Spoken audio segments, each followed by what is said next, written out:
Shalom, selamat pagi. Thank you Helen untuk really remarkable introduction and also warta jemaat yang luar biasa. Sebentar lagi mau melahirkan, luar biasa sekali. How many months lagi ya? 6 more months? No, 3 more months. Makanya aku 3 more months. That's very quick. Kayaknya baru lahir kini, tapi sekarang ini udah ada yang kedua, the second one. Dan ya kita mau congratulate juga ya, istilahnya, because our leaders have been fruitful indeed, secara spiritual maupun secara jasmani. Amin.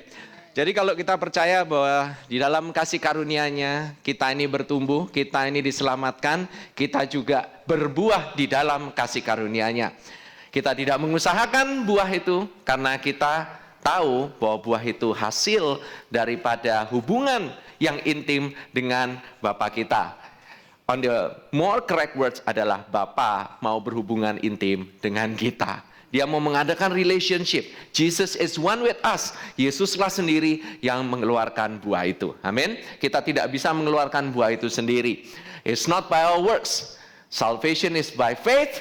Kalau keselamatan karena iman, maka kita dibenarkan dan kita menerima kekudusan juga oleh karena iman. So from faith to faith, not from faith to works. Amin. Nah, saudara, pada hari ini ada sedikit saya ingin memberikan mungkin sedikit biasanya saya memberikan suatu pengajaran. Kalau kita ngomong ini adalah grace based church, itu betul. Karena dimaksud dengan grace based artinya itu seperti tadi dibilang bahwa grace itu adalah Kristus. Pengajaran yang berdasarkan kepada Kristus dan pengajaran yang mengagungkan dan meninggikan Kristus. Selama kita tujuannya ke arah Kristus, we are safe. Tapi kalau di luar itu, yang menuju kepada manusia, maupun kepada perbuatan manusia, maupun kepada kekuatan manusia, that is not of Christ. Dan pada saat kita dalam kehidupan kita juga, our testimony, kesaksian kita, perbuatan kita juga mengarahnya bukan kepada manusia, tetapi kepada Kristus. Jadi kalau ada orang kesaksiannya menuju kepada dirinya sendiri, is not of Christ. Sama seperti tadi Roni gitu.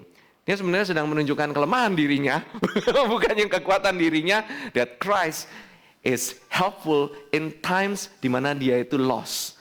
Dan I'm very proud of my leaders, semua leaders kita itu bukannya orang yang sempurna. Semua leaders kita itu bukannya orang yang jago-jago. Memang mereka jago, mereka memang talented, but they are not a perfect person. Mereka juga banyak kelemahan. But one thing I know for sure, bahwa hatinya mereka is for Christ. As long as itu hatinya mereka untuk Kristus, I think we are in a good place. Amin. So, saudara, teman-teman, pada hari ini saya ingin sedikit memberikan suatu pengajaran, tapi pengajaran ini lebih bersifat seperti aplikatif. Oke?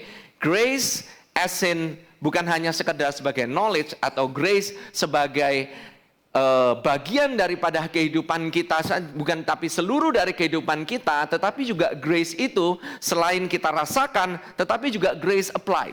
Oke? First off, kita harus establish in grace. Kita harus berdasarkan kepada kasih karunia itu sendiri. Kenapa kok saya mengarah kemari? Karena kelihatannya dari beberapa pertanyaan dari teman-teman juga bahwa banyak mungkin yang mempertanyakan apa sih buah dari kasih karunia ini? Bagaimana sih kasih karunia ini kok bisa diaplikasikan? Oke? Sama seperti kalau kita menanyakan bagaimana Yesus bisa diaplikasikan dalam kehidupanmu? How? Tahukah bahwa Yesus itu bukannya diaplikasikan, tetapi Yesus itu adalah kehidupanmu sendiri. Jesus is not applied. Kalau kita berusaha mengikuti seperti Yesus, saudara mau nggak 40 hari 40 malam ikut puasa, nggak makan apa-apa, nggak minum air? Iya makanya, bukan kurus lagi, kurus, kering, udah krempeng, nggak tahu kelihatannya seperti apa. Mungkin saudara akan seperti Walking Dead, akan jalan-jalan kemana-mana gitu ya, bunyinya kayak angklung, plung gitu. Karena apa? Kalau Tuhan Yesus itu sendiri, dia melakukan itu to fulfill the law. Dia melakukan itu untuk memenuhi daripada hukum Taurat itu sendiri. Dia tidak membatalkan hukum Taurat, tapi dia melakukannya dan dia memenuhkan hukum Taurat itu seluruhnya komplit.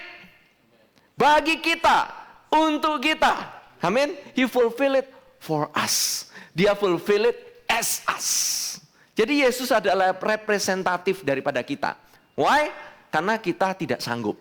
Kalau kita sanggup melakukan hukum Taurat, kalau kita bisa melakukan hukum Taurat, dan kita nggak perlu Yesus, betul?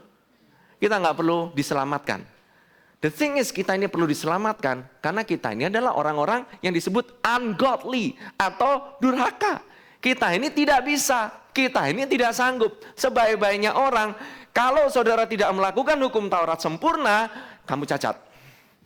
Kebanyakan orang-orang yang bilang, "Woi, kasih karunia itu, don't treat it so cheap." Saya harus ngomong, sebenarnya orang-orang yang berkata demikian, itu sebenarnya trying to treat the law sebagai cheap. Hukum Taurat itu dianggap sesuatu yang bisa dikurangi kadarnya. Hukum Taurat Tuhan itu sempurna. Hukum Taurat Tuhan berapa banyak? Bukan 10 saudara, 10 plus 613. Saudara bayangkan, saudara satu aja fail, ini 613 plus 10. Can you imagine? The 10 Commandment plus 613. Dan saudara ketahuilah bahwa 100 daripada hukum Taurat itu sendiri, ini saya juga dapat dari teman saya yang sering pergi ke Israel, Pak Fremi dan istri Pinkan. Ini luar biasa sekali. By the way, sedikit, melenceng sedikit. Next year, the promo is on. Tanggal 16 Oktober, kita akan go to Israel. This is our first GBC Israel trip. Nah, GBC Israel trip ini tripnya mungkin kalau saudara lihat itinerary-nya, ini akan berbeda dengan trip-trip yang lain. Oke? Kita nggak perginya mungkin tempatnya nggak sampai seluruh tempat gitu ya, kayak kita turis gitu ya, jalan-jalannya kayak gimana. Saya sendiri personally saya belum pernah merasakan ada di sana, tapi saya sering melihat Israel melalui gambar-gambar, melalui cerita-cerita. Saya sendiri pun pernah sedikit-sedikit belajar mengenai the customs, mengenai budaya daripada Israel. Saya sedikit belajar Ibrani. Why? Karena I'm sorry, the salvation comes from the Jews. Somehow Tuhan pakai orang Yahudi itu untuk memberikan keselamatan bagi kita semua. Yesus datang melalui orang Yahudi. Dan bukan apa, itu keturunan Abraham itu secara fisik, secara jasmani itu memang diberkati luar biasa. Saudara tahu orang-orang yang keturunannya Abraham secara jasmani itu adalah orang-orang Yahudi yang bukan hanya di Israel tapi juga di luar Israel. The Rockefeller, the Zuckerberg, nah ya tahu kan, begitu dengar Zuckerberg tahu kan, itu si Mark Zuckerberg itu kan itu pendirinya Facebook, he is a Jew, dia itu keturunan seorang Yahudi, luar biasa sekali, orang yang sangat kaya, dan itu hanya a trickle, dan mereka itu berdasarkan perjanjian saja, dengan berkat Abraham secara fisik itu aja udah kayanya minta ampun, apalagi kita yang memiliki segalanya. Kita adalah keturunan Abraham karena Yesus. Kita dicangkokkan.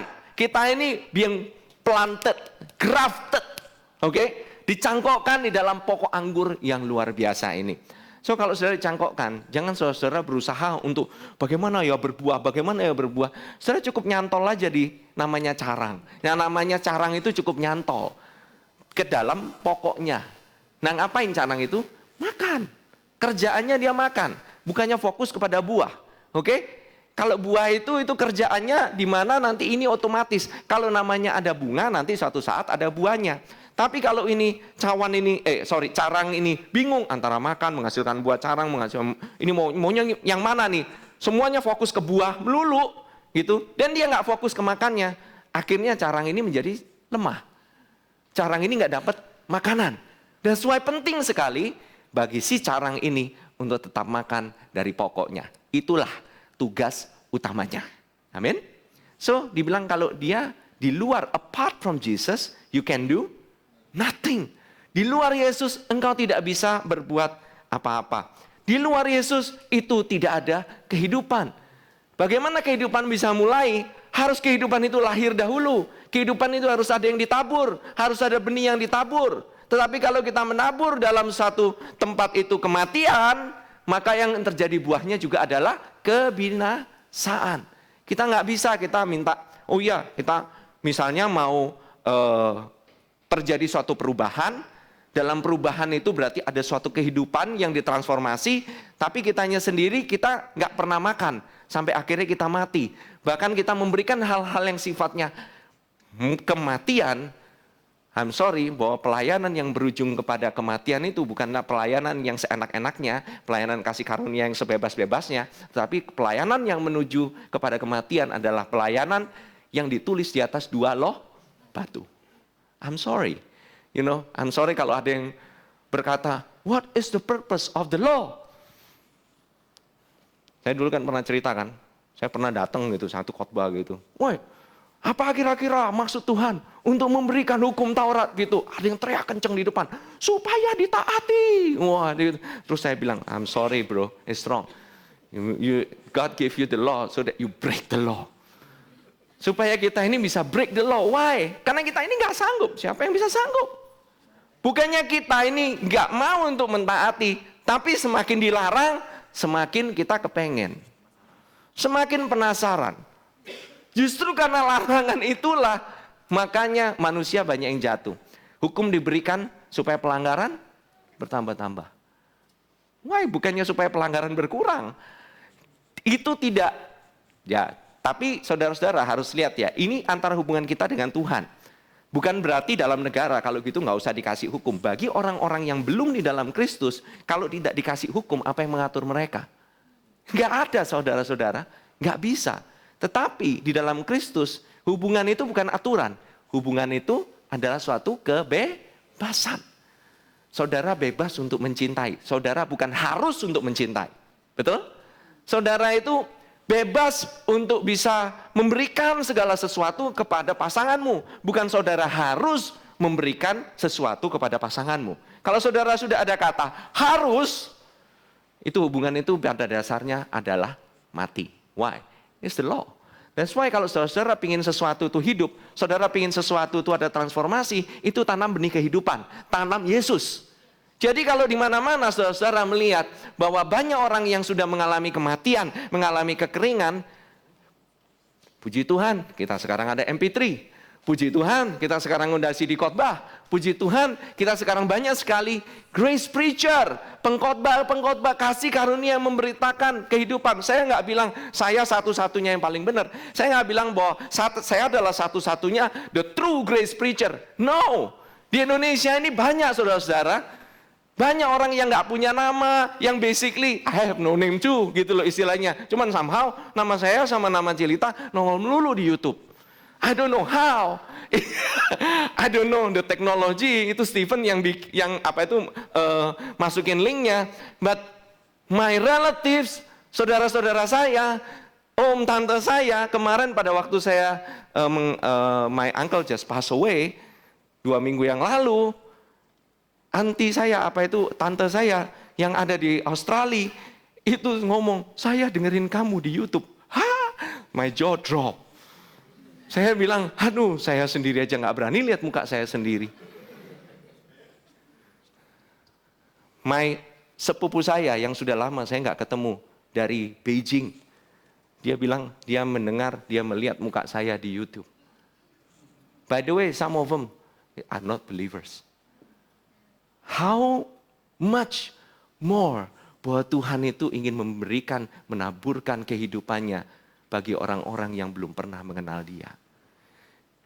Setelah lewat tahun baru ini, Ayin He, Rosh Hashanah, dan setelah GBC baru first anniversary, itu luar biasa saudara-saudara.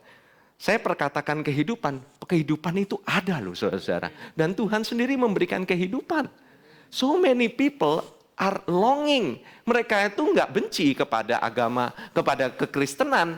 Mereka nggak benci kepada Kristus, tapi mereka benci sama yang namanya agama. Dia tired. Mereka itu udah capek sama religion. Mereka udah capek dengan aturan demi aturan. Mereka udah kering. Mereka bilang mereka udah nggak ada jalan kemana-mana.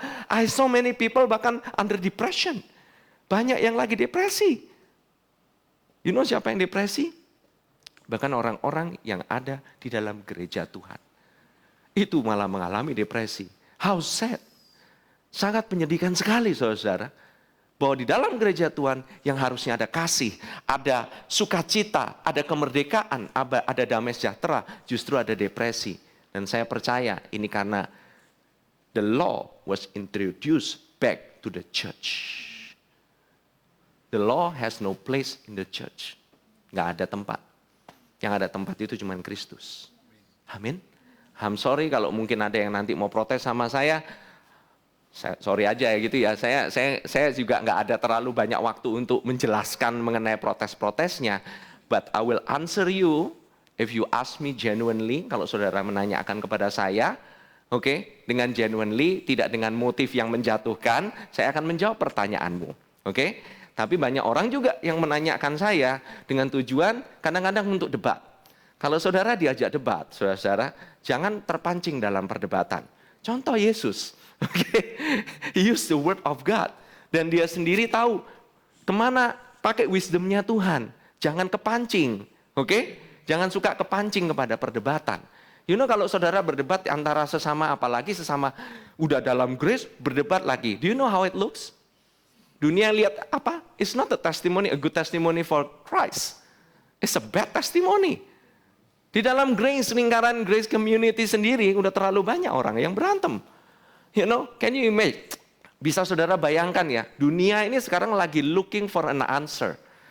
And they wish, mereka ini mengharapkan untuk bisa mendapatkan jawabannya di dalam gereja. Tapi waktu lihat ke dalam gereja, dilihat orang-orangnya pada berantem. Gak ada bedanya sama mereka. Mereka kan bilang, lebih baik gua. I'm sorry man. That's why in church, you only look to Christ. Kenapa kok kita sering berantem? Karena sering ngeliatin diri sendiri. Salah satunya untuk bisa membebaskan dari occupation, melihat kepada diri sendiri adalah kembali melihat kepada Kristus. Then your life will be in line. Detik kamu take your eyes off Jesus, matamu itu tidak pada Yesus, dan matamu lihat kepada sekeliling. Matamu melihat kepada diri sendiri. Banyak kelemahan. Semakin engkau melihat banyak kelemahanmu, semakin hidupmu tambah lemah. Oke? By the way, itu tadi baru introduction. I'm sorry. I still have 10 pages to go. Haleluya. Tahun ini adalah tahun di mana Dektos year.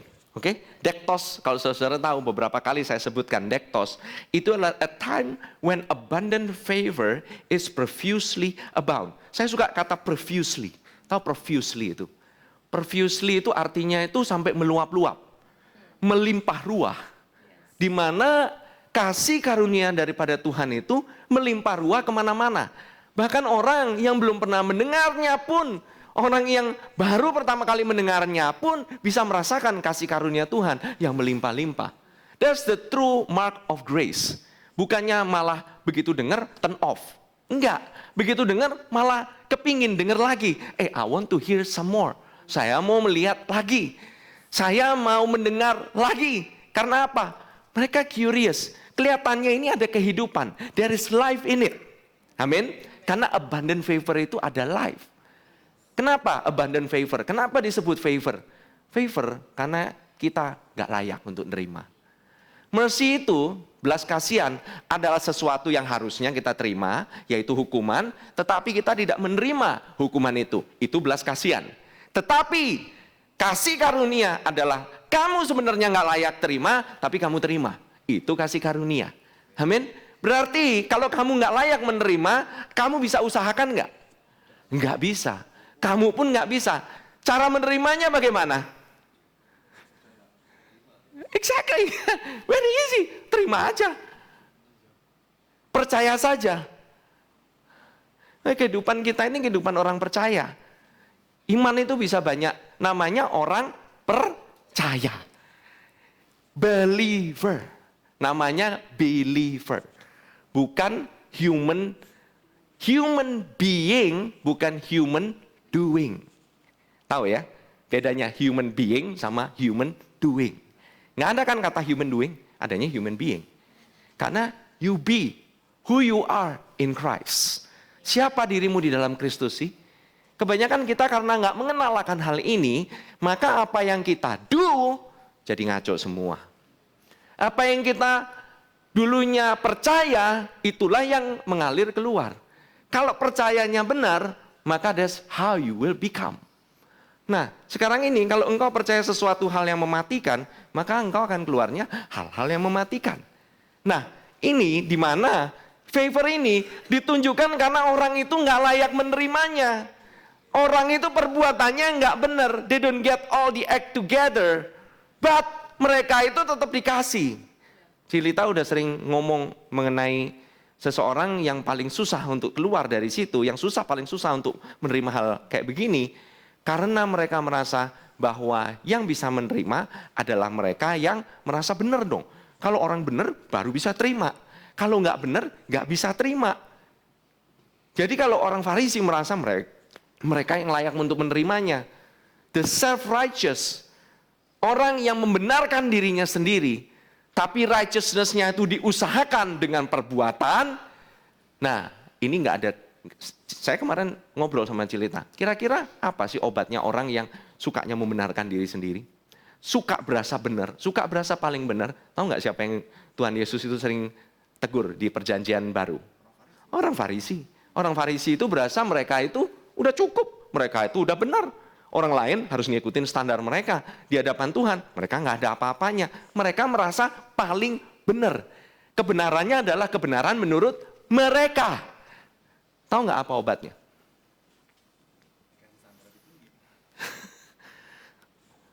Ya, kadang Tuhan Yesus memberikan standar yang lebih tinggi, tapi mereka akan berusaha melakukan. Do you know? There is no cure.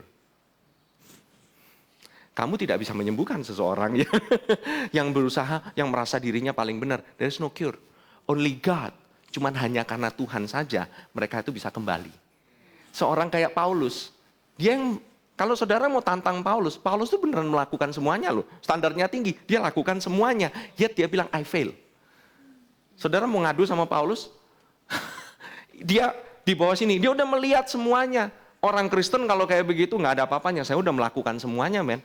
Saya komplit, bahkan sampai bunuh-bunuhin orang Kristen, itu saya masukkan sebagai hukum juga bahkan. You know, even the decree, semuanya dari kecil, dia itu pure. Istilah kata Jewish-nya itu mendekati purity, yet dia sendiri aja bilang, I fail. Wow, ternyata bukan hanya yang di luar, tapi Tuhan juga melihat yang di dalam. Jangan kira kamu bisa melakukan hal yang di luar. Meskipun kamu merasa kamu benar melakukan hal yang di luar, kalau motivasimu salah, tetap aja sama. Amin. Even in the name of grace. Kamu bilang, oh ya saya udah grace, saya ngasih tahu orang gitu. When your motive adalah untuk meyakinkan orang itu dan merasa dirimu paling benar, lebih benar teologimu dari orang lain, then you are a Pharisee. A Pharisee of grace. Bedanya di sana. A grace Pharisee, bayangin aja. Seseorang bisa jadi grace Pharisee. You know, kita ini ada di sini, ini semua kita nggak layak, men. About this self-righteousness ini nggak ada obatnya loh. Saya mau tanya, kalau misalnya orang Pharisee bisa self-righteous, bagaimana dengan orang berdosa? Oh, dia bisa self-righteous juga. Dia merasa dirinya, saya juga orang berdosa, saya juga nggak peduli kayak gimana gitu. Saya juga lebih oke lah daripada mereka gitu. Dan also self-righteous. Tahukah saudara-saudara bahwa righteousness itu cuma bisa diberikan? Tahukah bahwa kebenaran itu satu-satunya hanya bisa diberikan? Tidak ada orang bilang kebenaran itu progresif. Gak ada saudara-saudara. Sometimes kita mikir kebenaran bisa progresif. Oh, kekudusan yang progresif. Bahkan ada pelajaran saudara-saudara, seminar khusus mengenai kekudusan. My God. Kalau saudara mau seminar kekudusan, jangan tanggung-tanggung. 100% harus kudus. Harus sempurna. Yang makan babi di sini, fail udah, men. Siapa yang lolos? Itu aja udah point one, fail, epic fail. Kedua, yang pakai bajunya beda bahan, fail juga. Ada yang bisa pakai bahannya sama semua, kecuali kamu beli kain sari gitu di pasar baru, kamu lilit-lilitin gitu, setiap hari kamu pakai kayak begitu. Dan baru sempurna. Can you imagine the law? Makanya jangan meng-underestimate the law. Orang yang percaya, orang yang tahu dirinya itu dilayakkan, mereka tahu law itu sangat tinggi, menjunjung tinggi hukum Taurat justru. Amin. Amin. Amin, pastor. Khotbahin lagi.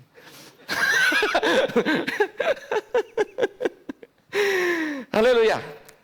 Tahu nggak kebaikan Tuhan yang ditunjukkan pada saat engkau masih dalam keadaan berdosa, kebaikannya ditunjukkan kepadamu. Bukan waktu engkau lagi dalam keadaan benar. Kebaikan Tuhan ditunjukkan pada saat engkau dalam keadaan masih durhaka. Engkau sudah ditunjukkan kebaikannya. Waktu engkau mengalami kemarahan, Tuhan tunjukkan bukan dengan kemarahan balik, bukan dengan suatu argumen, tapi Dia tunjukkan kebaikannya. Waktu engkau merasa kecewa, apa yang ditunjukkan? Oh, Dia nggak bilang, oh siapa suruh? Tuh kan makanya nggak ada hasilnya. No, Dia tetap kebaikannya lah yang membuat engkau repent. Masa kesabarannya lah yang membuat engkau repent. Ada nggak masa kesabarannya? Ada nggak batasnya kesabaran Tuhan? Ada. Jangan bilang nggak ada. Ada. Tapi saudara-saudara, it's not yet come. Ingatlah, sekarang ini a continuous, waktu yang continue dari masa kesabaran Tuhan dan masa kebaikan Tuhan. Dan masa kebaikan Tuhan adalah sekarang. It's now. The goodness of God is now. Kesabarannya adalah is now. So receive it now. Amin. Jangan tanggung-tanggung. Terima semuanya. Terima kebaikannya. Semakin kau terima kebaikannya, semakin engkau mau berubah pikiranmu. To repent. Repent. Metanoia. Berubah pikiran dong saudara. Berubah pikiran dari percaya diri sendiri jadi percaya Kristus. Dari sadar diri jadi sadar Kristus. Amin. Kehidupan kita ini adalah kehidupan bukan sadar diri.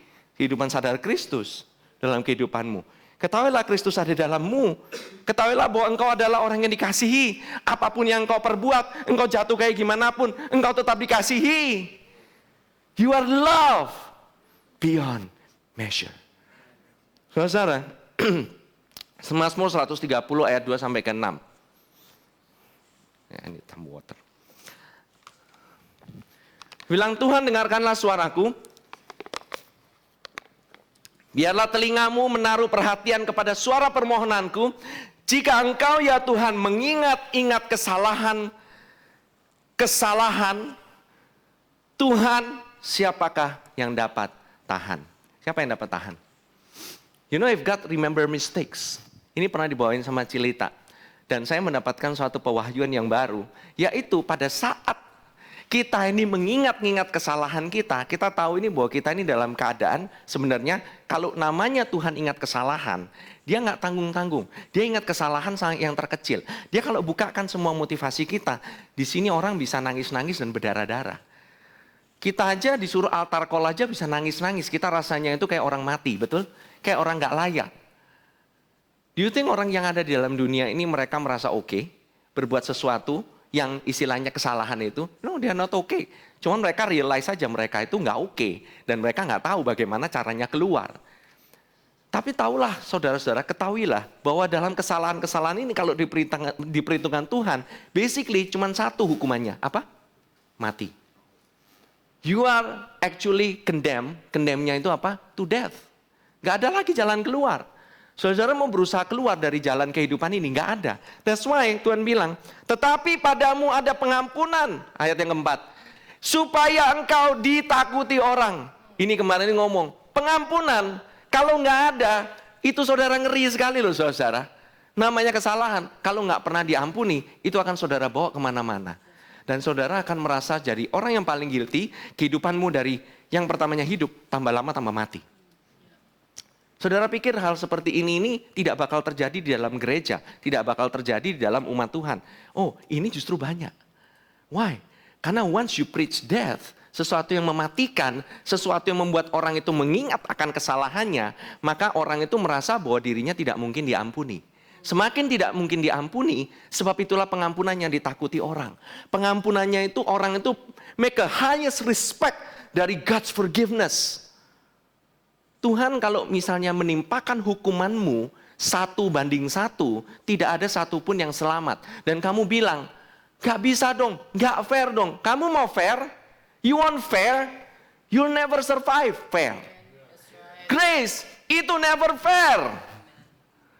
Grace is unfair. That's why it's called scandal. Skandal. Terjadi skandal yang besar di dalam surga. Scandalous. Sekarang ini banyak kan istilahnya scandalous. Ya benar, memang benar. It's a skandal. Masa kerja jam 5 upahnya sama, skandal itu. Apa itu? Kerja jam 5 sore sama kerja dari jam 8 pagi upah sama. Ya tapi udah perjanjian. Namanya Tuhan yang berikan gaji, betul? Tuhan yang memberikan. Kamu nggak pernah terima gaji itu karena upah. Kamu itu terima kasih karunia because you don't deserve. That's why kamu terima. I hope hari ini spirit religiosity rontok semuanya. Amin. It's not because karena apa ya, termasuk semuanya, it's not just, termasuk saya. You think that spirit religiosity itu nggak bisa sip in, nggak bisa masuk menyelinap begitu subtle-nya, begitu lembutnya. Detik kita berasa condemn, detik kita berasa guilt, detik engkau merasa khawatir. Pada saat itulah engkau tidak berada pada frekuensi yang namanya iman. Iman itu sebenarnya gampang ya. Ada orang bilang iman adalah dasar. Ya oke lah, iman itu bagaimana definisinya. Basically kalau di dalam kekristenan, iman itu gampang. Kalau kamu berasa nggak layak, kamu datang kepada Kristus tetap dan kamu bilang saya dibenarkan di dalam Kristus, itu iman. Udah. Kalau kamu nggak tahu apa-apa, beres men itu. Kalau kamu masih punya nyali untuk datang kepada Kristus dan kamu bilang saya masih dikasihi, that's faith. Itu namanya iman. Oh mana bisa, kamu harus bersih-bersih dulu. That's why Petrus, orangnya kelihatannya humble, tapi sebenarnya itu orang self-righteous banget. Sebenarnya dia itu ngelihat dirinya sendiri, dia itu merasa dia itu bisa. That's why Tuhan Yesus itu, kalau udah dalam urusan kayak begini itu, dia itu paling gak mau orang itu self-righteous. Paling gak mau orang itu istilahnya, wah gua ini udah bener nih, I'm okay, I'm better than orang itu loh, yang jarang ke gereja, yang kerjanya Sabtu begitu tuh.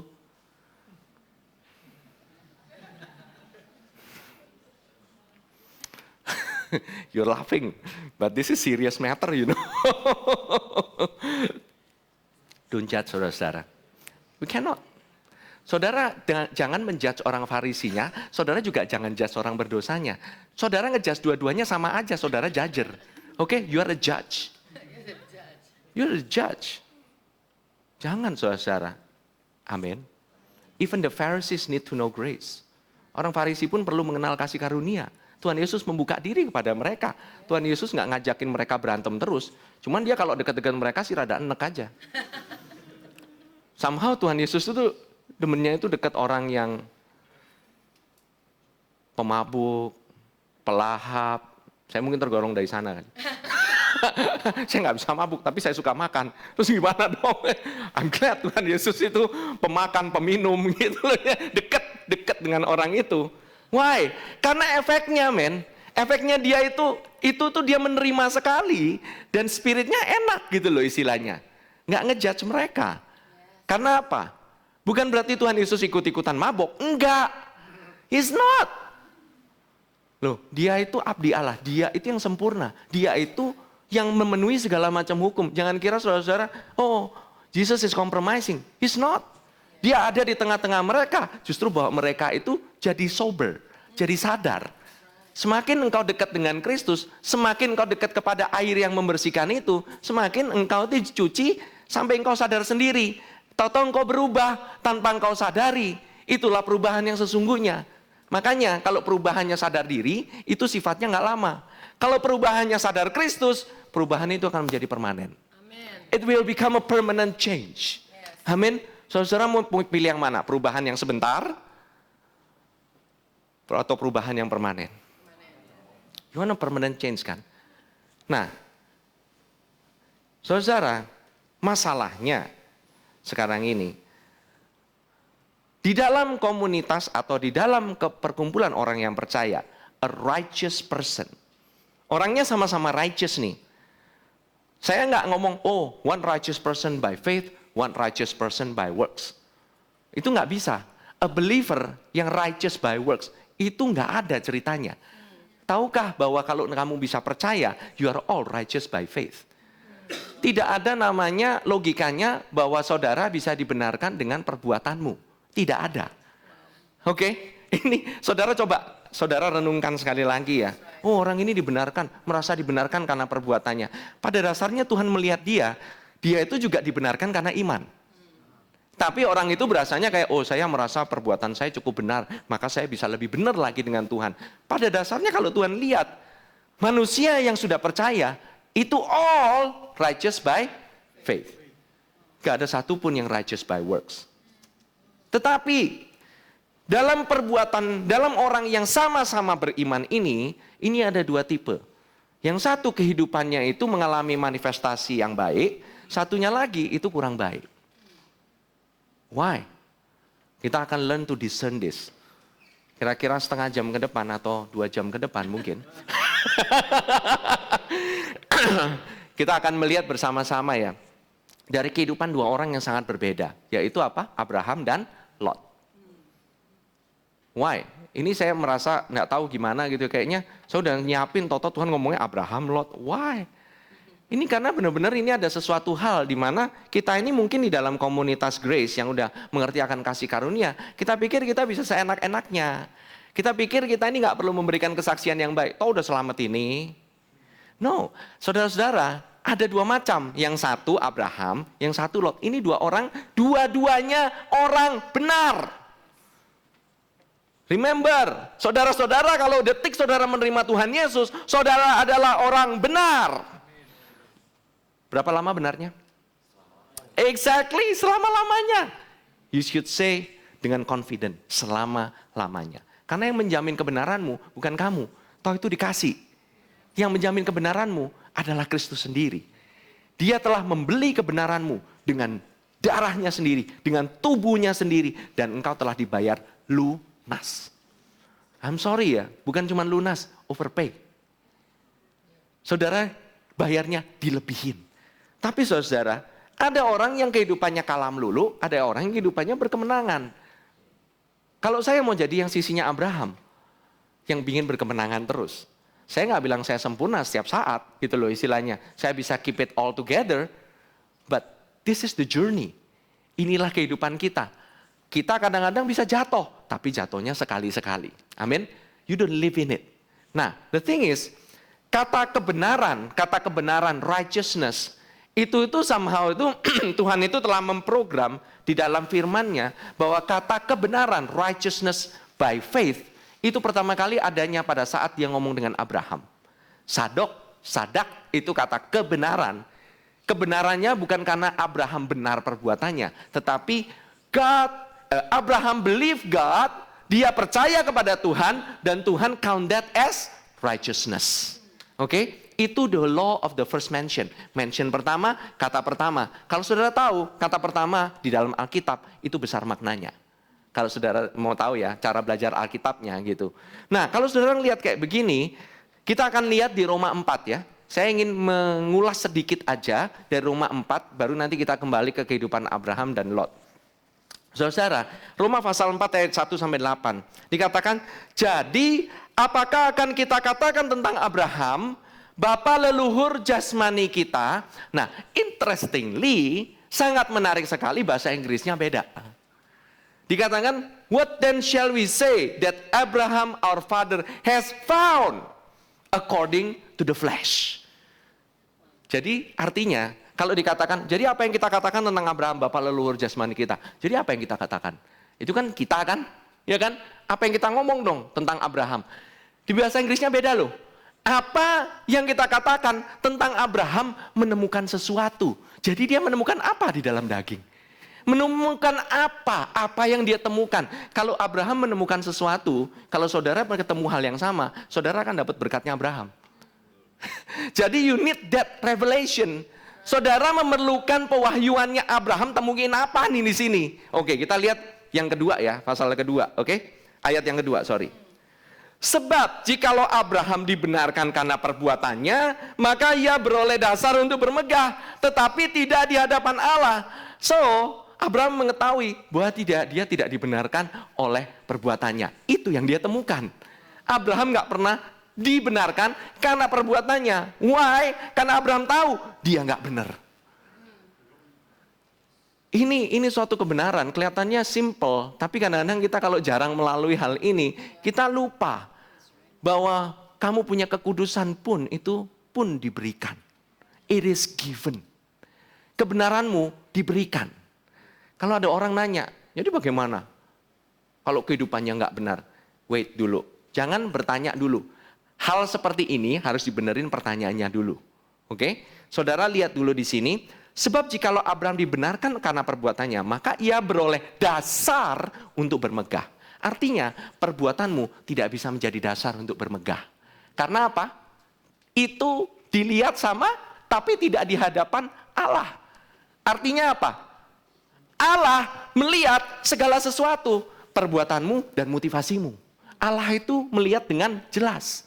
Jadi kamu pikir kalau kamu melakukan perbuatan benar, kalau motivasimu nggak benar, Allah juga ngelihat. Tapi puji nama Tuhan, karena Abraham dibenarkan karena iman. Allah melihat kamu dengan mata iman bahwa kamu itu sudah benar. Apapun motivasimu, ataupun perbuatanmu, kamu tetap benar. Kalau dia dibenarkan karena perbuatannya, nggak lolos kamu dari matanya Allah. Jadi jangan berasa bahwa kamu bisa bermegah. Paham? Oke, next. Nah, sebab apakah yang dikatakan nas kitab suci, lalu percayalah Abraham kepada Tuhan, dan Tuhan memperhitungkan hal itu kepadanya sebagai kebenaran. Nah, apa sih definisinya? Dikatakan di sini. Kalau ada orang yang bekerja, nah ini saudara jangan langsung ngambil, kalau ada orang bekerja, orang tidak bekerja, jangan ngomongin bekerja secara harafiah ya, bekerja Senin sampai Sabtu. Bukan hal itu. Ini ngomong apa? Bekerja, berbuat untuk mendapatkan kebenaran. Bekerja, berbuat untuk mendapatkan berkat-berkat kesembuhan. Bekerja, berbuat supaya kita ini benar-benar bisa jadi orang yang kaya dan makmur dan menerima damai sejahtera. Kamu harus bekerja. Bukan. Dikatakan di sini, kalau ada orang yang bekerja, upahnya tidak diperhitungkan sebagai hadiah, tetapi sebagai hak. Ya orang bekerja ya dapat hak. Kalau saudara, gitu ya istilahnya, digaji sama bos saudara, akhir bulan saudara dapat gaji, apakah itu hadiah saudara?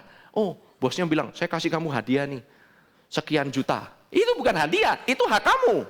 Jangan kamu anggap sebagai hadiah, gitu loh istilahnya.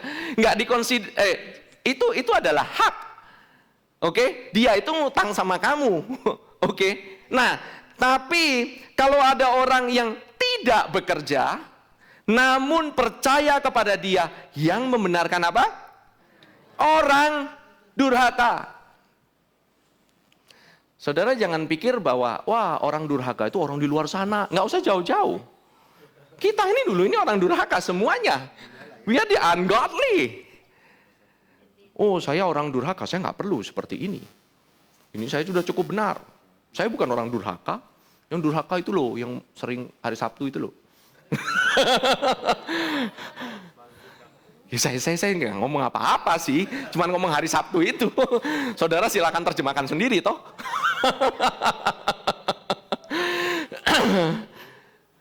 Ini loh, saudara-saudara, ini orang yang tidak bekerja dan orang ini orang durhaka. Kalau nggak ada orang durhaka, nggak perlu ayat ini. Karena kita orang durhaka, maka ayat ini perlu. Amin. Nah, dia yang membenarkan orang durhaka, imannya diperhitungkan sebagai kebenaran, jadi kebenaran. Amin. Makanya Daud juga disebut berbahagia orang yang dibenarkan Allah bukan berdasarkan perbuatan. Sini saya nggak bacakan selanjutnya. Nah, pertama Abraham itu diberkati karena dia sudah dibenarkan. Itu berkat kebenaran ya. Kemudian ada berkat kedua, yaitu berkat apa? Material, financial blessing. Saudara nggak usah takut ngomong gitu ya. Wah, ini pastor ngomongnya mengenai kekayaan nih. Ini pastor nih pasti prosperity gospel nih. Saudara mau saya kasih lacking gospel?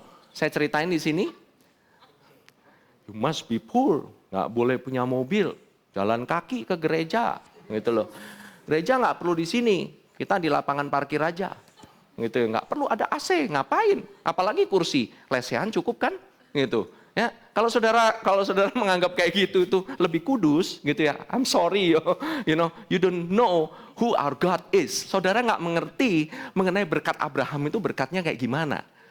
The heir of the world. Oke, berkat Abraham itu dia itu mewarisi dunia, kosmos. Oke, ini bukan mewarisi sesuatu hal di awang-awang, tapi sesuatu hal yang real, kosmos. Itu bisa dipegang, bisa dilihat. Nyata berkatnya. Jadi saudara nggak usah takut. Salah satu berkat Tuhan itu kekayaan. You don't have to be afraid. Yes, God wants you blessed. Bless. Jangan takut kalau saudara disebut, ini blessing lulu. Yes, if it's all about blessing, it's for me. Terima aja. Lu nggak mau, gua terima. Amin.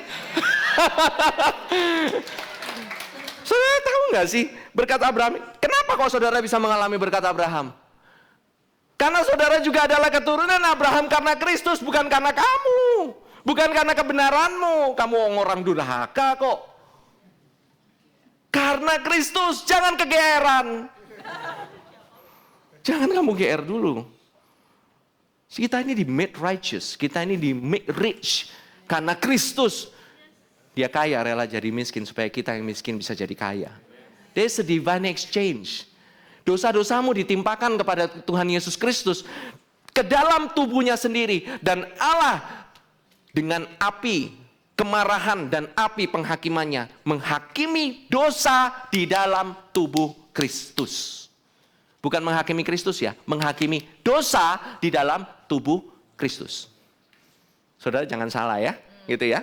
Allah tidak menghakimi anaknya sendiri, tapi Allah menghakimi dosa. The sin yang dijudge. Dosa siapa sih? Dosa Kristus? Nggak mungkin, pasti dosa kita. Semua kebenaran Kristus, kekudusan Kristus, semua motivasi-motivasi yang benar yang dia punya, kekudusannya, pikiran yang benar dikenakan kepada kita, ditukar. How wonderful it is. That's why it's called divine exchange. Ini divine exchange. Layak nggak? Nggak layak, men. Siapa kita? Amin. Nah, saudara akhirnya bisa mengalami berkat Kristus. Saudara nanti baca sendiri Galatia 3 ayat Galatia pasal 3 dan Galatia pasal 4. Saudara baca sendiri di rumah, oke? Setiap kutuk itu sudah ditanggung oleh Kristus. Saudara tidak usah menanggung kutuk, termasuk kutuk keturunan. Kutuk ini, kutuk itu gitu yang saudara mungkin dahulu gitu suka tengking-tengkingin, lagi doa malam, lagi doa pagi, doa subuh gitu ya, saudara tengking semuanya gitu ya, Semuanya itu sudah ditanggung sama Kristus. Jadi apa yang kamu tengkingin? Oke. Sometimes kita orang Kristen ini orang Kristen yang lucu ya. Melakukan hal tapi kita nggak pernah pertanyakan hal itu. Gitu loh, We never bring our brain. Kalau ke gereja bawa otak saudara. Amin. Jangan ditinggalin di rumah. Nah, saudara ada satu lagi berkat. Saudara tahu apa itu? Wow, bagi yang wanita, istri-istri berkat kemudaan. Wuhu, haleluya. Istri-istri atau wanita-wanita bilang amin. Amin. Saudara tahu nggak sih, saudara itu diberkati itu dengan berkat Abraham. I'm sorry ya, bukan berkat Sarah, but berkatnya Abraham. Melalui Abraham karena suaminya diberkati, istrinya juga diberkati dan mengalami kemudahan yang luar biasa. Bahkan umur 90 tahun, itu namanya Sarah itu mengalami kemudahan sampai rajanya itu mengingini. 2 raja mengingini, saudara. Itu raja bukan raja juling, bukan rajanya buta. Itu raja normal. Iya kan? Beneran mereka itu melihat kecuali kalau kemudaannya benar-benar literal, secara muda itu benar-benar jadi muda. Amin. You want to see a blessed man? Look at my wife. Jailah. Oh, glory to Jesus. Tahu nggak sih, saudara? Pray that your husband is blessed. Pray for your husband to be is blessed. Diberkati saudara. Kalau sudah diberkati, istrimu itu akan mengalami kemudahan, kelihatan refleksinya dari istrinya. Amen.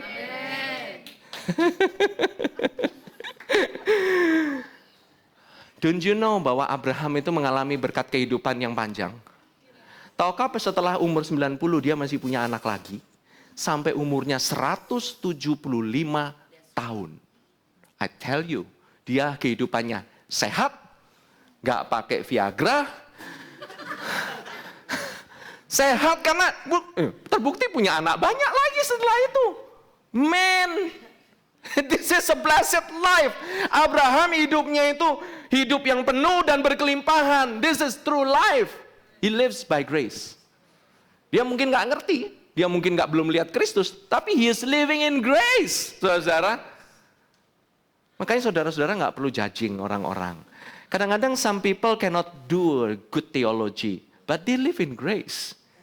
Kadang mereka gak ngerti aja gitu loh, kasih tahu aja. Hey, do you know who make your life can be like this? It's because of Jesus. Perkenalkan dong mereka dong, kasih tahu dong kehidupan mereka. They feel the blessing. Gua aja dapat cipratannya aja kayak begini, apalagi dapat esensinya. Ya dong, orang-orang yang di sekitar kamu kalau mendapat cipratan berkat. You know orang yang dapat cipratan berkat salah satunya ini Lot. You know Lot nggak dapat langsung dari esensinya. Lot itu dapatnya dari Abraham, saudara baca sendiri. Lot itu kaya bukan dari dirinya, Lot itu kaya karena Abraham yang diberkati. Tapi bukankah lebih baik kalau kamu dapat langsung dari esensinya? Kamu itu langsung dapat, men. Tetangga kamu dapat berkat, kecipratan berkat. Tetanggamu kecipratan berkat, wah dapat ini, dapat itu. Undanglah makan ke rumah, bukalah rumah lah, kasih tahu sama mereka, toh kebaikan daripada Kristus. Nggak usah menginjili, kadang-kadang cuma ngasih makanan aja. Sometimes doing like that. Saudara tunjukkan apa sih? Christ life in you. Kehidupan Kristus di dalammu. Itu lebih baik loh saudara. Daripada tiap hari gitu ya kerjaannya itu bersihin rumah tangga segala macam gitu ya. Semuanya kayak Ghostbuster gitu dibersih-bersihin. Semua ini tengking sana, tengking sini gitu. Tengking kagak jelas gitu ya. Istilahnya ada kuntilanak, kuntil orang, kuntil bapak segala macam. Sampai bingung ya istilahnya. Di situ ada ini, di situ ada ini. Dulu saya kayak begitu. Oh saya nggak ngomong mengenai saudara, saudara mah baik-baik. Saya dulu. Ngomong kayak begitu, ini sini, ini jangan jamaah ini, jangan jamaah itu, masuk sini jangan, masuk itu jangan. Wow, saya pikir ini kehidupan yang bebas, kehidupan yang benar-benar Tuhan berikan kebebasan, di mana saya pergi, kegelapan harus pergi. Tapi kadang-kadang kegelapan tahu-tahu menguasai saya, kayak begitu. This is not the life yang Tuhan kasih kepada saya. Saya nggak mau jadi orang Kristen yang kayak begini, oke? You don't want it like that. Amin. Ini saudara, saya kasih tahu sedikit ya. Kejadian 15 ayat 1 sampai 6. Ini janjinya Abraham ya. Kemudian datanglah firman Tuhan kepada Abram dalam suatu penglihatan. Tahu nggak ini kejadiannya setelah apa? Ya udah, nanti kita baca terus ya. Oke. Bersih aja. Oke. Jangan takut Abram, aku perisaimu, upahmu akan sangat besar. Ini setelah Abraham ini istilahnya setelah dia itu melawan raja-raja Sodom. Oke? Dan Lot waktu itu dia itu pulang. Istilahnya dipulangin balik gitu loh istilahnya. Abraham menjawab, "Ya Tuhan Allah, apakah yang akan Engkau berikan kepadaku karena aku akan meninggal dengan tidak mempunyai anak dan yang akan mewarisi rumahku ialah Eliezer orang Damsyik itu." Oke, terusin ke ayat yang berikutnya. Saya loncat aja. Ini loh janjinya. Next. Ada? Lalu percayalah Abram, ini waktu itu Abram disuruh ngitung pasir sama ngitung bintang. Oke? Lalu Abram percaya, dibilang, percayalah Abram kepada Tuhan, maka Tuhan memperhitungkan hal itu kepadanya sebagai kebenaran. Di sini kata believe, aman, itu pertama kali. Faith. Oke? Nah, tahu nggak kejadian 14 itu kejadiannya apa, tahu nggak? Waktu Melkisedek memberikan roti dan anggur. Tahu siapa Melkisedek? Itu Yesus sendiri. Melkisedek, Melki king, Sedek righteousness, the king of righteousness. Ini kejadiannya sebelum pasal yang ke-15. Artinya Tuhan Yesus telah menunjukkan pengorbanan dirinya lewat roti dan anggur. Abraham memberikan 1/10. The tithing bukan mengenai uangnya, tetapi mengenai siapa orang yang diberi. Orang yang dibeli itu siapa? Amin. Dia itu diberkati oleh orang yang lebih tinggi. Dia itu nggak mau diberkati oleh orang Sodom loh. Waktu orang Sodom mau datang aja sama dia, gue nggak mau makan dari kamu sepeser pun, tali kasut pun, tali sepatu aja nggak mau dikasih. Ambil aja semua supaya nggak ada yang ngomong bahwa Abraham diberkati karena orang, tapi yang memberkati Abraham Tuhan yang Maha Tinggi. The only way saudara bisa menjadi kesaksian kalau saudara itu benar-benar itu kesaksian yang mengagungkan Kristus ya, bukan mengagungkan kemampuan dirimu sendiri, adalah pada saat engkau nggak mampu. Pada saat engkau mungkin pesaingmu itu jauh lebih jago dari kamu.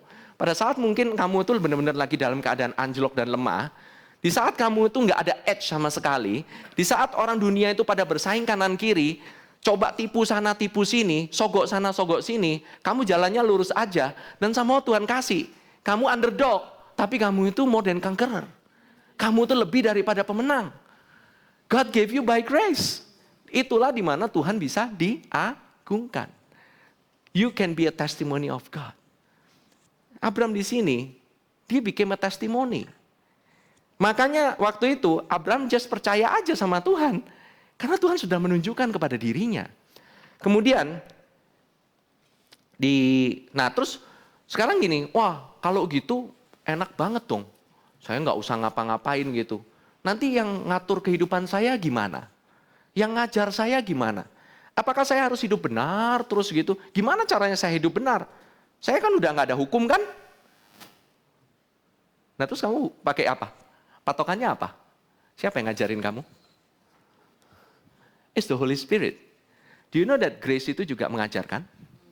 Titus 2, ayat yang ke-11 dan 12. Karena kasih karunia Allah yang menyelamatkan semua manusia sudah nyata, siapa itu ia? Kasih karunia Allah mendidik kita supaya apa? Kita meninggalkan kefasikan dan keinginan-keinginan duniawi dan supaya kita hidup bijaksana, adil dan beribadah dalam dunia sekarang ini. Saya bilang orang Grace itu nggak hidup bijaksana, adil, beribadah, menjauhi duniawi. Oh, diajarin bro. Menjauhi duniawi itu nggak berarti kalau gitu yang Sabtu itu duniawi. Belum tentu. Jangan kau langsung menyimpulkan itu duniawi. Duniawi itu cara-cara dunia, tahu nggak? Cara yang lazim dilakukan oleh orang dunia. Ya, mungkin yang suka hari Sabtu itu mungkin bagian daripada itu, tetapi itu bukan esensinya. Kalau saudara cuma ngelihat kepada perbuatannya, you missing the point. Tapi cara-caranya itu loh, nipu lah. Kalau misalnya ini orang lain, just have free ini gitu, bisa kumpul kebo, kumpul sapi segala macam gitu. Saya ikut gitu istilahnya. That's the way of the world. You are different. Ketahuilah you are different. Tapi saudara, if you fall, kalau saudara sempat jatuh, saudara nggak usah takut. Why? Jesus never condemns you. Ingatlah, Yesus tidak pernah mengkondem saudara sama sekali. If you happen to fall, artinya apa? Kalau saudara jatuh, saudara bangkit lagi. Saudara kembali kepada Yesus. Betul toh? Yes. Saudara nggak usah takut. Nah, gimana caranya supaya nggak kejeblos lagi? Diam aja dalam Yesus toh. Itu beres itu saudara. Kalau kita tahu caranya bagaimana beristirahat di dalam Yesus. Nah gini deh, domba yang hilang. Dikatakan kan gambarannya selalu dombanya nyemplung ke jurang kan. Gitu kan. Habis dombanya nyemplung ke jurang, habis itu sama Yesus kan diambil tuh. Habis diambil gimana? Ditaruh di pundak. Nah terus ngapain? Ditaruh di kandangnya lagi? Enggak. Dia tetap di pundaknya Yesus. Nah, belajar untuk beristirahat di pundaknya Yesus. Diam aja di sana. Amin. That's why kamu nggak akan jatuh kayak begini jadi orang Kristennya. Kalau kita jalan-jalan sendiri, ya satu saat mah jatuh lagi lah. Istirahat aja dalam Yesus. Kalau Yesus udah taruh di pundak, diam aja di sono, jangan berusaha keluar gitu. Istilahnya, jangan berontak-berontak. Just stay with Jesus. Stay in high places. Kalau daripada saudara in low places, kalau sama Tuhan Yesus diangkat situ, ntar kakinya dibersihin gitu kan ya. Nah, kalau kamu berontak-berontak lagi, pergi ke tempat-tempat yang istilahnya kotor-kotor lagi, kakinya kotor, jangan nyalain Tuhan Yesus, orang kamunya yang mau turun sendiri. Gitu loh. Oke? You know that grace itu mengajarkan loh saudara. Now, masalahnya di dalam grace sendiri, di dalam orang yang beriman sendiri pun, ini di 2 Petrus 2 ayat 6 sampai 8 dikatakan demikian. Dan jikalau Allah Nah ini loh yang membedakan ya. Jikalau Allah membinasakan kota Sodom dan Gomora dengan api, dan dengan demikian memusnahkannya, dan menjadikannya suatu peringatan untuk mereka yang hidup fasik di masa-masa kemudian. By the way, kita ini bukan orang yang fasik, oke? Kita ini adalah orang yang benar. Ketahuilah, kamu itu orang benar, kamu itu bukan orang fasik. Alright? Dikatakan, tetapi ia menyelamatkan Lot. Orang yang benar. Tolong digarisbawahi, menyelamatkan Lot, orang yang benar. Kamu itu termasuk orang yang benar. Jadi Lot masuk surga nggak? Ya masuklah. By what? By association dengan Abraham, Lot itu somehow tuh dia belajar untuk mengorbankan kambing dan domba. Dia itu juga tahu mengenai korban darah, korban bakaran. Artinya Lot juga mengerti mengenai pengorbanan. Artinya Lot itu juga percaya akan righteousness by faith. Yang terus-menerus menderita oleh cara hidup orang-orang yang tak mengenal hukum dan yang hanya mengikuti hawa nafsu mereka saja.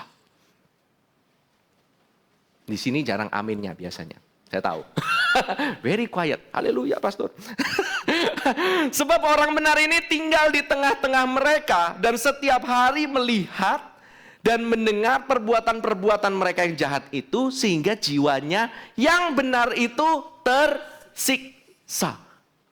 Saudara jangan pikir kalau saudara dalam grace, kemudian saudara hidup di dalam dosa, then your life will be just peaceful, just rosy gitu. Saudara jiwanya tersiksa loh. Nggak enak rasanya. Tahu nggak kalau kamu berasa tersiksa jiwamu? Itu artinya tanda bahwa kamu itu sudah selamat. Justru semakin kamu merasa, aduh kayaknya saya merasa nggak enak. It's a sign kamu itu udah selamat sekali untuk selama-lamanya. Jadi kamu sebenarnya nggak usah takut. You're safe. However, jiwamu tersiksa kalau kamu hidup dan tinggal di tengah-tengah mereka. Paham? Artinya itu jangan, istilahnya kita ini bisa memilih nggak? Bisa. Namanya Lot, dia bisa milih nggak untuk tinggal nggak dekat Sodom? Bisa, tapi dia memilih untuk berkemah dekat Sodom. Kita lihat sih, apa yang terjadi dengan Lot ini. Lot ini nggak terlalu diberkati, nggak kayak Abraham. Bener kan? Abraham itu memang orang benar sih, betul. Perbuatannya juga nggak terlalu benar-benar amat sih. Dia ngibul 2 kali, paling enggak. Dia ini bukan orang yang get it all act together. 2 kali bohong. Yang satu umur 75. Oke, ini kakek-kakek udah mestinya udah makan asam garam, udah tahu nih istilahnya kalau orang bilang di sini udah bawa tanah juga masih aja ngebohong. Gitu loh istilahnya. But setelah dia tahu dia itu ditolong sama Tuhan dari Mesir, dia nggak stay di Mesir. Mesir itu melambangkan dosa, oke? Dia ini keluar dari Mesir dan dia berkemah ke tempat lain. Dan dia go up, dikatakan. Jadi Mesir itu lebih rendah, dia go up. Nah, ini saudara-saudara, dikatakan, oke, bahwa Abraham itu, dia itu kalau jatuh, dia itu nggak stay di sana. Yang namanya, kalau babi, gitu ya, babi itu pada dasarnya, kalau udah masuk ke lumpur, gitu ya, dia akan stay di lumpur. Ya kan? That's why namanya babi. Oke? Babi jarang kan istilahnya ikut mandi gitu ya. Wah, bersih-bersih gitu, dikit-dikit bersih-bersih. Jarang biasanya, oke? Sukanya lumpur karena memang sifatnya babi. Tetapi kalau namanya domba, domba kalau kotor, itu dia nggak suka stay di tempat-tempat kotor. Dia akan pergi ke tempat yang bersih. Ke rumput, kemana, maunya dimandiin meskipun kadang-kadang kotor-kotor dikit. Tapi basicnya domba itu nggak suka sesuatu yang kotor. Amin. Nah, dasarnya kamu itu sudah diselamatkan. Kamu itu dibenarkan. Roh Allah ada pada dalammu. Detik engkau merasa terusik di sini, itu tahukah engkau bahwa engkau itu sebenarnya benar-benar udah selamat? Bahwa roh Allah ada di dalammu? Nggak usah even dibilangin daripada pulpit. The thing is kamu itu cuma perlu mengingat siapa dirimu di dalam Kristus. Siapa sih identitasmu? Tapi ini ada konsekuensinya nggak? Saya mau nanya. Adalah. Coba ya kita baca dikit ya. Kejadian 13 ayat 1 sampai 15. Saya mungkin harus bagi 2. Ya, udah dikasih waktu di belakang. It's okay. I still hold the mic. Haleluya. It's closing, okay, it's closing. Saya minta bantuan untuk worship team bisa maju ke depan. I think I'm gonna divide this into 2. Maka pergilah Abraham dari Mesir ke tanah Negeb. Lihat, di pasal ke-12 dia habis istilahnya nipu Firaun, kemudian dia ditolong sama Tuhan. Orang yang ditolong sama Tuhan reaksinya terima kasih dan tidak tinggal di Mesir, tapi dia keluar. Kemudian dengan istrinya dan segala kepunyaannya, dan Lot pun bersama-sama dengan dia. Ingat ya, Lot ini adalah orang yang benar. Adapun Abram sangat kaya, banyak ternak, perak, dan emasnya. Ia berjalan dari tempat persinggahan ke tempat persinggahan dari tanah Negeb sampai dekat Betel, di mana kemahnya mula-mula berdiri antara Betel dan Ai. Go back to the place. Kembali kepada grace. Kalau engkau merasa engkau habis jatuh, engkau berada di dalam, aduh kehidupan kayak begini, go back to grace. Kembali kepada mendengarkan kasih karunia. Jangan kau dengerin khotbah yang istilahnya malah nggak ada isinya, malah yang istilahnya yang malah, oh enggak, ini saya kurang nih kayak begini nih. Aduh, ini mesti ditambahin nih khotbah yang menonjolkan disiplin akan diri. Disiplin itu bisa, Tuhan bisa sanggup mendisiplinkanmu. Tapi dia tidak mendisiplinkanmu dengan sakit penyakit. Dia tidak mendisiplin kamu dengan kemiskinan. Dia tidak mendisiplin kamu dengan buat anakmu jadi berantakan. No, dia mendisiplin kamu dengan perkataannya. That's how God is. His heart is for you. Amin. Dikatakan ke tempat mezbah yang dibuatnya dahulu di sana. Disitulah Abraham memanggil nama Tuhan. He has a heart for God. One of the reason kita ada di tempat ini, itu bukan karena kita ini bikin gereja supaya kita bisa bikin nama GBC semakin tinggi. Enggak. Saya sudah cukup repot. Saya punya pekerjaan, saya punya bisnis. If not for God, what else? Kalau bukan untuk Kristus, siapa lagi? Amin. All the leaders here, semua orang-orang pemimpin yang ada di sini, mereka memberikan waktunya secara sukarela. Tidak ada bayaran sama sekali. Some of them have to leave their family. Beberapa di antaranya harus latihan pagi-pagi. Tidak ada satupun yang dibayar sama sekali. Why? Because hatinya itu kepingin for God, for Christ. Dan Tuhan itu honor. Tuhan itu tahu. He knows. Dan Tuhan pun juga tahu pada saat kamu kembali kepada mezbah itu, kembali ke tempat mula-mulamu itu, disitulah engkau dijaga. Lain dengan Lot. Coba saudara lihat Lot. Juga Lot yang ikut bersama-sama dengan Abram mempunyai domba dan lembu dan kemah. Tetapi negeri itu tidak cukup luas bagi mereka untuk diam bersama-sama, sebab harta milik mereka amat banyak sehingga mereka tidak dapat diam bersama-sama. Terus terjadilah perkelahian antara para gembala Abram dan para gembala Lot. Waktu itu orang Kanaan dan orang Feris diam di negeri itu. Maka berkatalah Abram kepada Lot, janganlah kiranya ada perkelahian antara aku dan engkau dan antara para gembalaku dan gembalamu, sebab kita ini kerabat.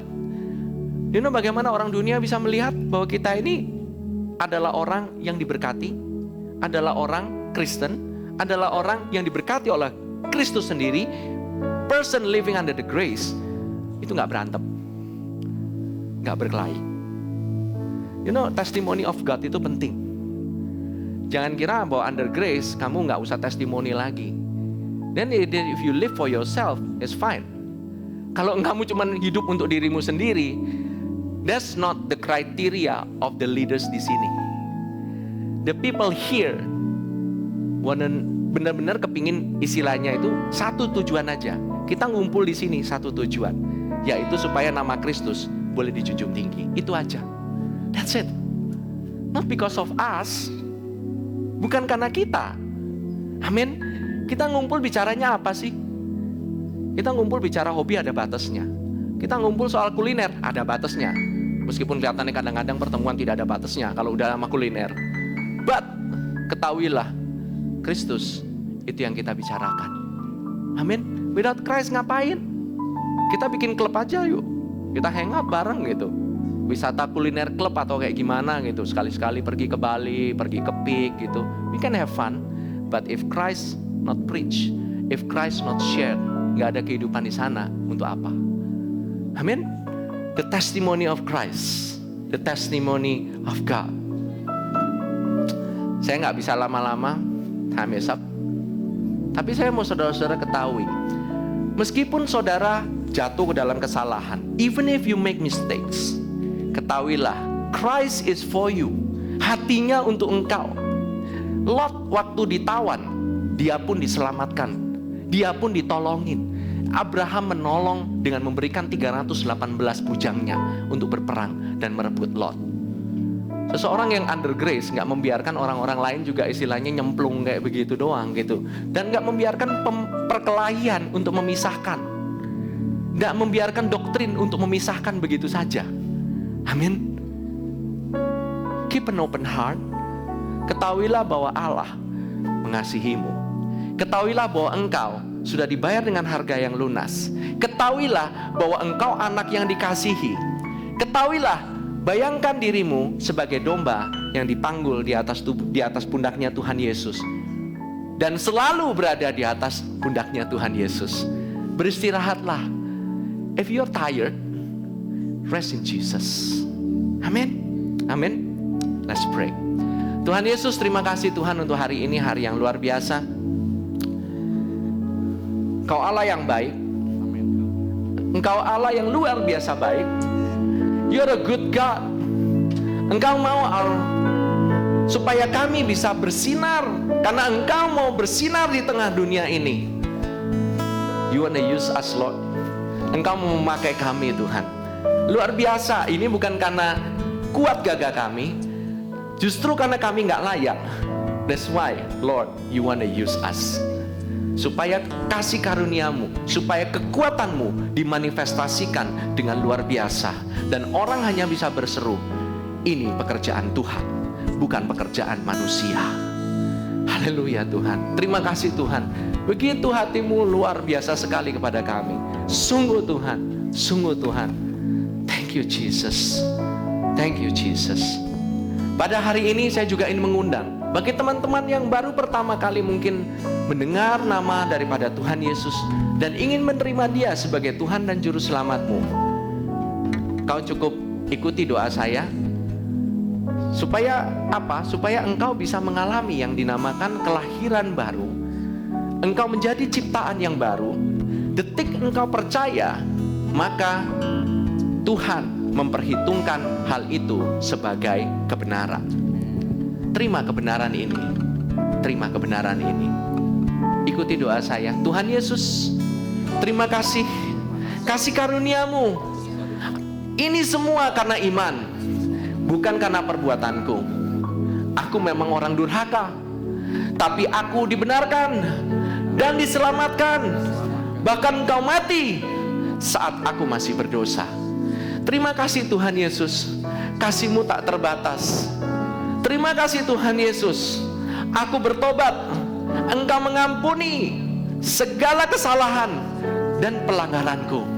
Dan aku mau hidup di dalam terang sinar kasih-Mu. Engkau yang menuntun aku, mendidik aku setiap hari untuk mengetahui kebenaran-Mu. Terima kasih Tuhan. Engkau menjadikan aku anak-Mu di dalam Kristus. Aku dibenarkan di dalam Kristus. Di dalam nama Tuhan Yesus Kristus aku berdoa. Amin. Amin. Saudara, bagi saudara yang menerima Tuhan Yesus Kristus untuk pertama kalinya, saya ingin saudara encourage saudara untuk bisa berbicara kepada usher, dan saudara akan diberikan CD maupun paket, oke? Supaya saudara bisa bertumbuh di dalam pengenalan akan Kristus. Nah, bagi saudara-saudara yang saat ini saudara mungkin merasa, aduh, saudara pingin menjadi, istilahnya gini loh, saudara pingin dipakai gitu loh, istilahnya dalam kehidupanmu, dalam pekerjaanmu. Saudara tahu bahwa saudara itu mungkin saat ini nggak punya apa-apa, justru itu adalah kandidat yang baik. Justru kalau saudara merasa saudara nggak punya apa-apa, itu kandidat yang baik. Artinya Tuhan masih bisa isi kamu. Tuhan bisa isi kamu dengan kasih karunia-Nya, dan kasih karunia-Nya itu menyelamatkan orang. Bahkan saudara bisa menjadi testimoni yang luar biasa. Nggak usah saudara harus khotbah di depan kayak saya. Saudara cukup kadang-kadang just menyapa saudaramu secara nggak sengaja, atau saudara cuman, halo, how are you doing gitu. Dan orang itu mulai mau mengenal siapa sih sebenarnya Kristus itu. If you wanna do that, you can raise your hand. Angkat tanganmu saat ini and just receive. Just receive. Oke? Ini bukan karena apa itu karena kebaikan kita ya. Ini hanya kita ini cuma bisa menerima. Bukan kamu berusaha mendapatkan. Kamu cuma say, yes Lord, that's it. Saya ingin mendoakan saudara, and this is an impartation. Impartasi, oke? Impartasi of the anointing. Karena saya tahu kalau saya mengalami dan saya mendoakan saudara, saya tahu saudara akan mengalami juga. Amin. So let's pray. Tuhan Yesus, you know that you send us into the world. Saudara mengirim kami ke dalam dunia ini supaya semua orang di dunia ini bisa mengalami keselamatan daripadamu.